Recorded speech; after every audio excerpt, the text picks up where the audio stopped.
Servus, Glück auf und herzlich willkommen zu einer neuen Folge Taktik Folks. Ja Leute, wie wäre meine Aufstellung für das Rückspiel in der Champions League bei Real Madrid? Ja, das schauen wir uns jetzt mal an, würde ich sagen, oder? Da gehen wir mal rein in den Bums hier, du. Und natürlich hier, ne? Ich gehe nochmal zurück. Bam. Leute, lasst ein Abo da, wenn euch gefällt, was ihr hier seht. Damit unterstützt ihr einfach das, was ich hier tue. Von daher vielen lieben Dank dafür. Und jetzt rein in den Bombs. Gut, das meiste stellt sich ja von alleine auf. Ja, da gibt's ja gar nicht viel zu sagen. Neuer Kane sollte klar sein. Ja, Innenverteidigung sollte auch klar sein. Dyer und De Ligt kann spielen. Alles ist gut, hat der Bruder auf der PK gerade gesagt. Bam. Außenverteidiger sollte auch klar sein. Da sollte es auch nicht zu diskutieren gegen Kimmich, der auf jeden Fall wieder eine Leistungssteigerung bringen muss, im Gegensatz zu seinen letzten 3 Spielen. Mazraoui auf links. Ja, ohne Wahl, weil ein Guerrero verletzt ist und ein Davis Katastrophe ist. Ja, brauchen wir nicht überreden. Mittelfeld, defensiv, sollte auch klar sein. Conny Leimer muss nochmal so performen, wie er performt hat. Ja.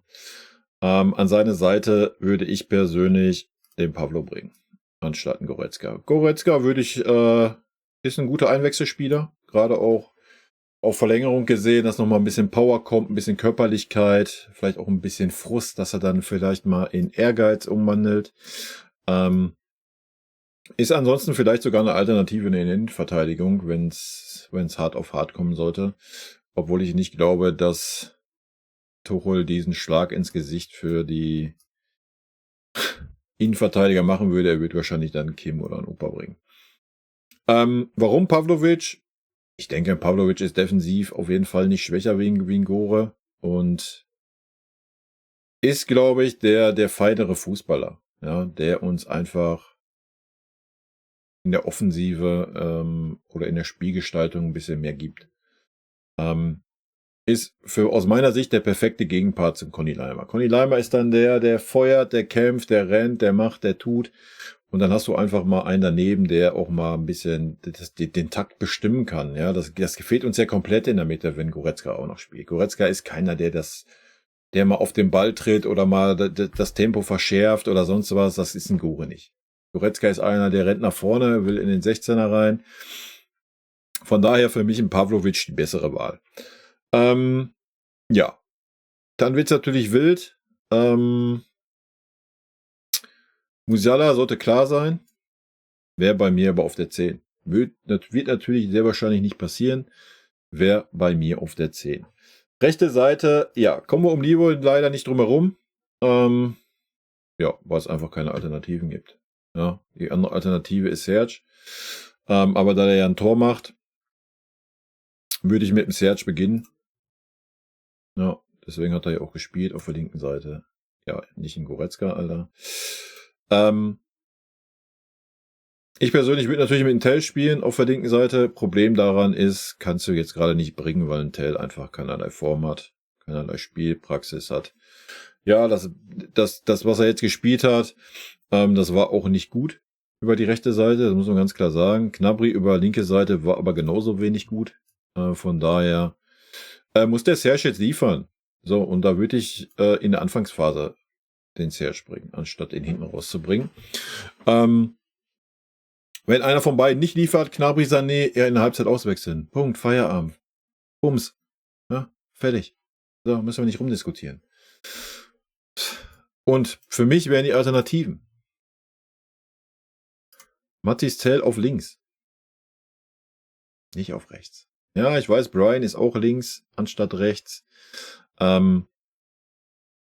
Zur Not würde ich sagen, Musiala über die rechte Posi und ein Brian vielleicht in die Mitte, wenn man beide wechseln müsste. Aber ein Tell über rechts, haben wir gesehen, ist eine Katastrophe. Ja, von daher wäre für mich die einzigste Alternative, die ich über die rechte Seite sehe, der Müller. Oder halt der Gnabry. Ja, wenn man jetzt nur einen von beiden auswechselt, dann kann der Gnabry natürlich auch auf die rechte Seite gehen. Ja. Und die linke Seite ist dann frei, wenn man Sané jetzt auswechselt. Ansonsten der Einzige, der auf der rechten Seite noch einigermaßen gut performen könnte, sehe ich den Müller. Ja, obwohl Müller muss sich auch steigern. Ich gehe davon aus, dass Müller morgen sehr wahrscheinlich anfängt. Ja, deswegen wird er wahrscheinlich geschont. Ich gehe davon aus, dass Müller Mitte spielt, Musiala links und ein Sané wird rechts anfangen und ein Gnabry wird wahrscheinlich eingewechselt werden. So denke ich, wird die Vorgehensweise da sein.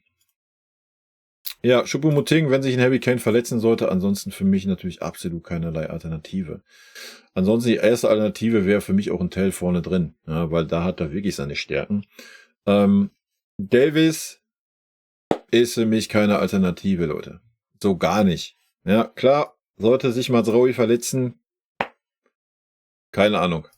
Dann würde ich wahrscheinlich noch eher auf eine Dreierkette hinten stellen, als einen Davies zu bringen, aber wir tragen ihn mal als nominelle Alternative natürlich ein. Natürlich tragen wir hier unsere beiden alternativen Innenverteidiger ein. Sollte auch klar sein. Ja, und für Kimmich wäre die einzige Alternative Mazraoui. Oder Conny Leimer, aber Conny Leimer ist viel zu wichtig in der Mitte. Ja. Conny Leimer muss auch beißen. Hast einen Goretzka noch, der aber auch zur Not ein rechter Verteidiger spielen kann, hat er ja auch gezeigt. Also deswegen würde ich einen Goretzka auch draußen lassen, Leute. Ja, weil Goretzka einfach auch mittlerweile ein sehr flexibler Spieler ist, der defensives Mittelfeld, Innenverteidiger zur Not oder auch rechter Verteidiger das ein bisschen kann. Ja, von daher würde ich mir diese Option offen lassen, dass ich ihn bringen kann, für wen dann auch immer. Ja, für Musiala, wir können hier den Brian mal eintragen. Das ist natürlich hier alles flexibel, ja. Klar, wenn es gar nicht anders geht, kannst du auch einen Tell auf rechts stellen und einen Brian nach links. Wie gesagt, das ist flexibel, aber Tell hat natürlich seine Stärken wie die linke Seite. Das hat er auch im letzten Spiel gezeigt. Die einzige gute Szene, die er hatte, da war er dann gerade mal auf der linken Seite, weil er da gerade mal ein bisschen rumeiern durfte. Ja, von daher ist er für mich nicht wirklich eine Alternative. Ansonsten war es das. So, wir können beim Kimmich keinen einstellen. Du kannst natürlich auch einen Upa bringen als rechter Verteidiger. Hat der Upa auch schon gemacht. Macht da vielleicht dann nicht ganz so viel kaputt, wie als wenn er Innenverteidiger spielt. Ich weiß es nicht. Ja. Das ist, was zur Verfügung steht. Ich hoffe, ich habe jetzt keinen vergessen, aber ich glaube eigentlich nicht. Ich weiß nicht, was mit dem Boe ist. Keine Ahnung, lange nichts gehört. Ule natürlich für Neuer. Peretz wird natürlich auch keine Chance bekommen, aber Neuer sollte liefern. Da sollte nichts passieren. Wie gesagt, was denke ich, wie die Aufstellung wirklich sein wird? Neuer, Kimmich, De Ligt, Dyer, Mazraoui, Leimer. Ich gehe von Goretzka aus. Rechte Seite wird Sané anfangen, in der Mitte Müller und auf der halben linken Position wird Musiala laufen und Harry Kane, so wird unsere Startaufstellung sein. Würde ich jetzt sagen, das wäre meine Startaufstellung. Ja, wobei man könnte natürlich auch einen Tell von Anfang an bringen, ja, und gucken, ob der Junge das packt, aber ich glaube, Tell ist vielleicht auch der bessere Joker als ein Gnabry. Ja, wäre auf jeden Fall eine schwierige Entscheidung. Leute, mein Tipp, ich tippe nicht. Ich habe ein schlechtes Gefühl, ein sehr schlechtes Gefühl. Für mich geht von meinem Bauchgefühl her Real Madrid klar weiter. Aber das ist gut, dass ich so ein schlechtes Gefühl habe, weil wenn ich so ein schlechtes Gefühl habe, kommt es meistens genau andersrum.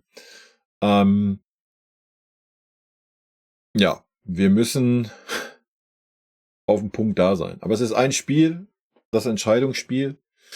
Ja, wir fangen alle bei 0 an. In einem Spiel ist alles möglich. Du kannst durch eine Fehlentscheidung, durch eine rote Karte für den Gegner, sonst was, Tagesform, ein Blackout, wie wir es bei Kim hatten im Hinspiel. Es kann alles passieren. Im Einspiel ist immer alles möglich. Egal, was vorher war. Ne? Das muss man ganz klar sagen. Gut, Leute, in diesem Sinne, schreibt mir gerne eure Tipps in die Kommentare, gerne auch eure Aufstellung, falls ihr irgendwie die goldene Idee hättet. In diesem Sinne, rot-weiße Grüße gehen raus, Leute. Wie immer an dieser Stelle, vielen lieben Dank für euren geilen Support hier auf dem Channel. Tschüssi. Und morgen natürlich ein gutes Spiel, Leute. Vielen lieben Dank, dass ihr euch das Video bis zum Ende angeschaut habt. Vielen lieben Dank für euren Support. Wie immer, lasst gerne einen Daumen da. Ich freue mich auch über jeden Kommentar, der geschrieben wird. Und in diesem Sinne nochmal rot-weiße Grüße gehen raus. Und jetzt zum Abschied noch ein paar nette O-Töne von unseren vergangenen Trainern. Ein dicker Kuss von der Trainer von der Meister. Was das Allerwichtigste ist, weil wir wissen, dass er ein guter Kerl ist. Wir sind schockverliebt in meine Mannschaft. Also ich fand, das hat Spaß gemacht zu coachen. Ein Trainer ist ein Idiot. Ein Trainer sehe, was passiert im Platz. Dahin bist du eher Trainer und wenn du viele Spiele hast, bist du mehr Coach als Trainer und ich bin schon lieber Trainer als Coach. Geiler Satz. Magic.